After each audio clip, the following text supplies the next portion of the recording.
सूर्य उदय होता है, जागते हुए गांव को उज्जवल सुनहरे रंग से रंगता है। हरे भरे खेत फैले हुए हैं, चहचहाते पक्षियों की मधुर ध्वनियों से जीवंत एक नए दिन की शुरुआत का संकेत देते हैं। इन सब के केंद्र में रफीक, एक विनम्र किसान, एक पुरानी टोपी में अटूट संकल्प के साथ धरती से जूझता है। एक पुरानी लुंगी और एक दागदार गंजी पहने हुए, पसीने से उसका शरीर तर हो जाता है, क्योंकि वह अथक रूप से मिट्टी जोतता है। प्रत्येक हरकत कठिनाई से अंकित है। उसका चेहरा समय के साथ बनी अथक संघर्ष और दृढ़ संकल्प का प्रमाण है।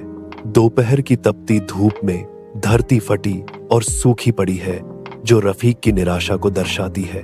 चावल के पौधे मुरझाए हुए और बेजान खोई हुई आशा का एक गंभीर चित्र प्रस्तुत करते हैं। रफीक अपने सिर को पकड़ता है। उसके परिवार के भाग्य का भार उस पर पड़ रहा है। उसकी निगाहें बंजर खेत पर घूमती हैं, जो उसकी संभावनाओं की शून्यता को दर्शाती है। निर्मल आकाश कोई राहत नहीं देता, केवल उजाड़पन की भावना को बढ़ाता है। मेरा और मेरे परिवार का क्या होगा? रफीक चिल्लाता है। उसकी आवाज भारी गर्मी में खो जाती है।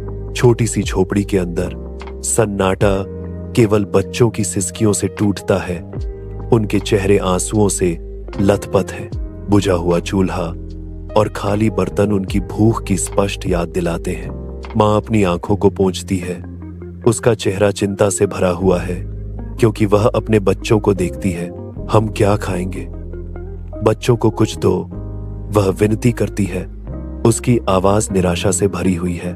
दरवाजे पर रफीक एक मौन प्रहरी की तरह खड़ा है। उसका चित्र मंद होती रोशनी से घिरा हुआ है। उसकी आंखें दर्द और बेबसी के तालाब उसके सामने के निराशाजनक दृश्य को दर्शाती हैं।